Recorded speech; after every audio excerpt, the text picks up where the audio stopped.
Hello my dear students, in this class we are going to start with lesson 2, growth of nationalism. In this lesson you will discuss about the definition of nationalism, then two revolution also, American Revolution and French Revolution, and you will study about the great Napoleon. Okay, so first we will discuss about what is the meaning of nationalism or what is the definition of nationalism. Nationalism means it is a sense of oneness born out of sharing the same geographical territory, the same culture and history. What is nationalism? All of you please by heart the definition only and understand the meaning also. Nationalism means it is a sense of oneness. And here we are going to discuss about in the introduction or the background of the revolutions. The middle of the 18th century, the European countries, it followed a monarchical system. And in the monarchical system, what is the speciality of monarchy system? In the monarchical system, the king, he was the ultimate authority. No one is there to ask questions to the king. He was the ultimate authority or ultimate power. And in the most cases, the kings were foreigners to the people who felt no loyalty towards them. The feudal lords who control small areas within the kingdom. In the last class, we discussed about the important features of feudalism. And kings were there, under them the feudal lords were there. And these feudal lords, they controlled small areas within the kingdom, and they act as the minor kings in their own areas. And these feudal lords, they formed or they made their own laws and implemented them according to their own will. Okay, these are the things we have learned in the last class, the important characteristics or the important features of the feudal society. So this was the background. Means the king, he was the ultimate power. No one is there to ask questions to the king. And in some other countries of Europe, and some kings, they promoted or they encouraged the feeling of nationalism and won the loyalty of the people. And these kings learned to share power with the representative of the people. Such governments were called constitutional monarchies. In the introduction part, we saw that many European countries, or in the middle of the 18th century, European countries under the monarchical system. But in some other areas, some progressive kings were there, and they encouraged, they promoted the feeling of nationalism, and they give representation, or means the people, they got representation in the kingdom. So such type of governments are called constitutional monarchies. And this monarchy had came into existence in England as early as in the year 1688. And next we can see the names of some philosophers: John Locke, Voltaire, Rousseau, Montesquieu, Thomas Jefferson, etc., etc. These people, they spread the importance of democratic ideas. These philosophers, they promoted or they give or they spread the democratic ideas through their writing. And they wrote about the individual's freedom and right against injustice and right to political independence. So this was the background of American Revolution. And first we can see that what is American Revolution? What is the other name of American Revolution? We can call it as the American or War of American Independence. And the War of American Independence or American Revolution, this issue led the birth of the United States of America or USA. And in history we can see that this revolution, American Revolution or War of American Independence, is the first political revolution in which people overthrew foreign rule and won the right of self-government. In the history, when we study history, we can see that American Revolution or American independence, it we can consider as the first political revolution in which people overthrew foreign rule. And what was the background of the American Revolution? The many people or the large number of European people, example French, Dutch, English, etc., etc., they changed their places or they migrated to the new world after its discovery. By the 18th century, the Britain, they had established 13 colonies in the coast of North America, and these colonists or settlers, they governed themselves through the elected representative, and they paid local taxes also. And at last what happened, they were denied any say in matters concerning their trade with other European countries, economical development, levying of extra taxes, and even westward expansion. And especially the Britain controlled these matters strictly. And what happened? How did they increase the taxes? The European countries, the 7 years of war in which Britain and France were on opposite sides, ended with the Treaty of Paris. And the treaty forced France to withdraw the North America and India. Britain sought to recover its war expenses by increasing taxes in its North American colonies. Britain need a huge amount of money for the war, so they collected money from the North American colonies so that they increased the taxes. And the Britain, they passed a stamp act also. Through that, they collect a huge amount of money. And but the people, those who lived in the colony, they coined the slogan, no taxation without representation. They need representation in the government, otherwise they were not ready to pay the tax. And anyway, in 1767, Britain imposed new taxes on consumer goods like tea, paper, glass, and paint, which were imported into the colonies. And this was the main reason the colonies, they started many type of rebellions. And anyway, once again, all the taxes were withdrawn except on the tea tax. After the problem or after the rebellion, the taxes were withdrawn, but only one tax existed, that is tea on or tax on tea. And in 1773, the colonists, they refused to unload tea brought by British ships, and the governor ordered 3 ships to be unloaded. And the colonists, disguised as American Indians, brought the ships and threw the crates of tea into the sea. And this incident is called Boston Tea Party. What is Boston Tea Party? The colonists, they were not ready to unload the tea brought by the British ships, and but they were compelled to do it. And anyway, a group of colonists, they disguised as American Indians, boarded the ships and threw the crates of the tea into the sea.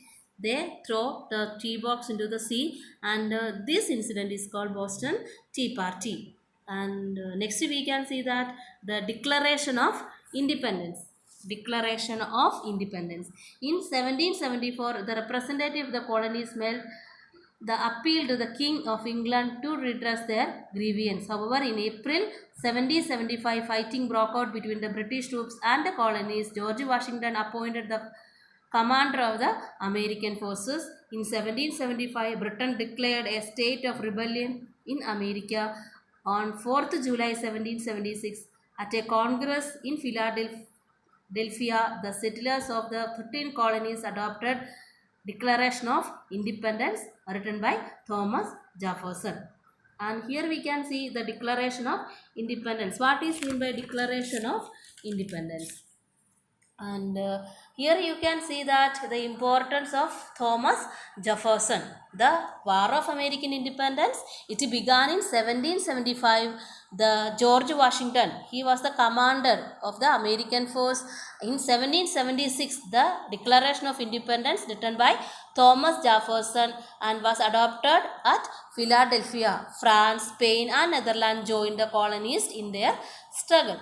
And in 1781, the Britain surrendered by the Treaty of Paris, and the Britain, they recognized the independence of the rebellious colonies which later formed the USA. The independent of the rebellion colonies, they made, or these separate pieces of lands, they formed the USA. And later in 1789, the USA became a republic. And at the start of the 18th century, France was a monarchy. The French society was divided into three states. The first state, clergy. The second state, nobility. And third state also were there. They include the peasants and the bourgeoisie.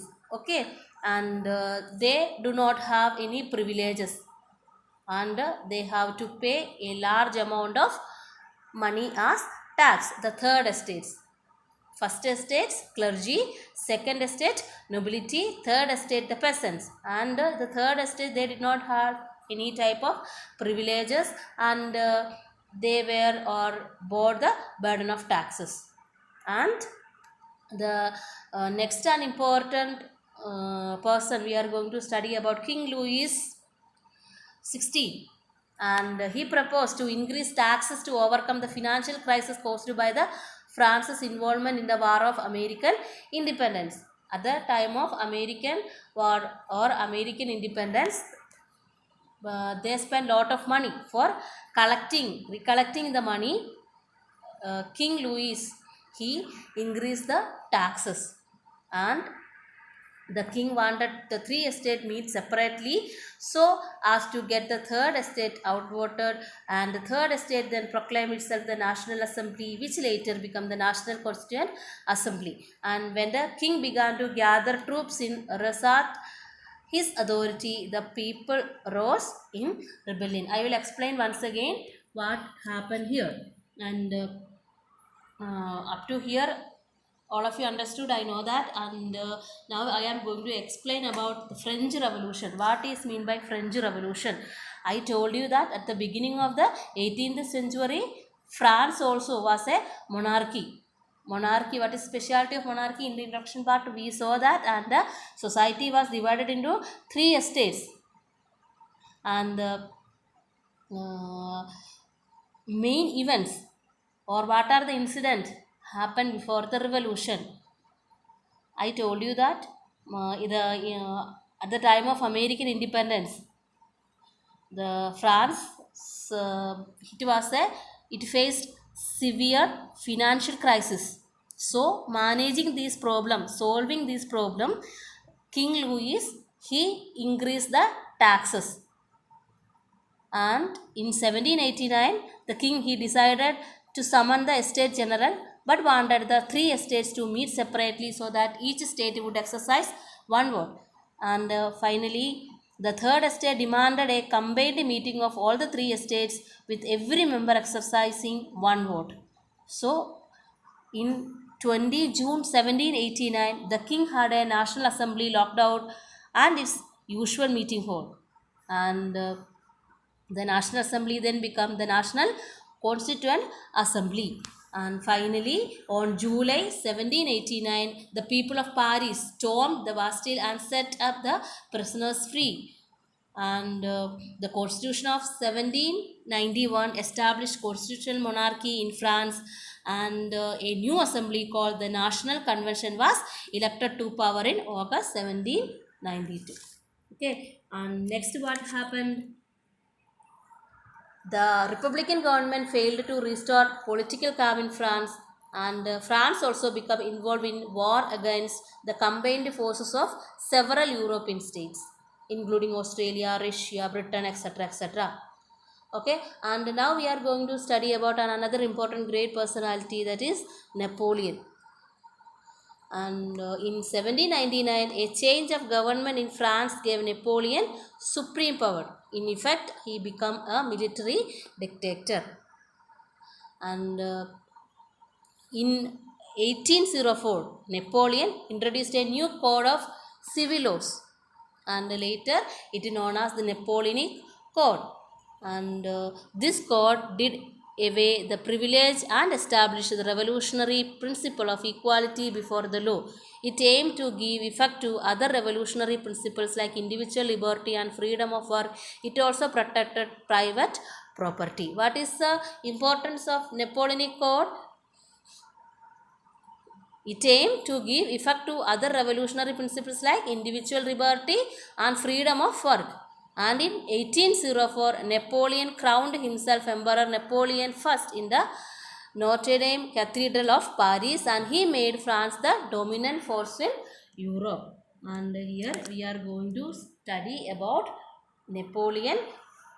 He recognized education and established a friendly relation with the church.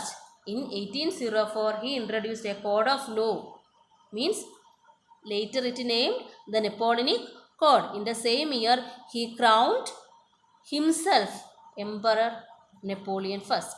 And the France lost. And next we can say that under the Napoleon, the unification of Europe. Napoleon gave France able military leadership. Under him, under Napoleon, French armies won many victories, win many wars, and especially against Australia, Russia, etc. etc.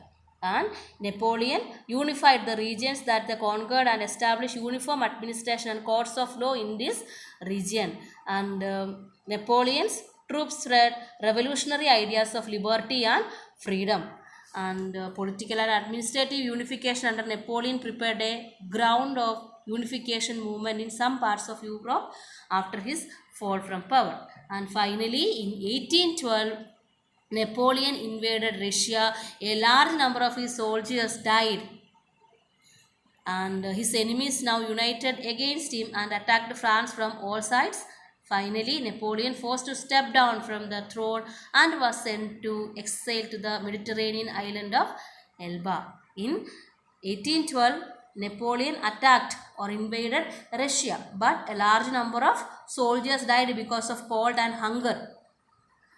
On this time, his enemies united against him and attacked France. And finally, Napoleon, he came back, stepped down from the throne, and was sent into exile to the Mediterranean island. And Napoleon, he returned to France, and he made an army and recovered the throne. In 1815, he was defeated by British and their allies in the Battle of Waterloo in Belgium. This time, he exiled in the island of St. Helena, and he died there. The first time, he exiled to the Mediterranean island. Anyway, he came back, and in 1815 he was defeated by the Britishers. Again, he exiled into the St. Helena in the Atlantic Ocean, and he died there. Okay, this was about Napoleon. So here I have included the question answers also. All of you please see it. Okay.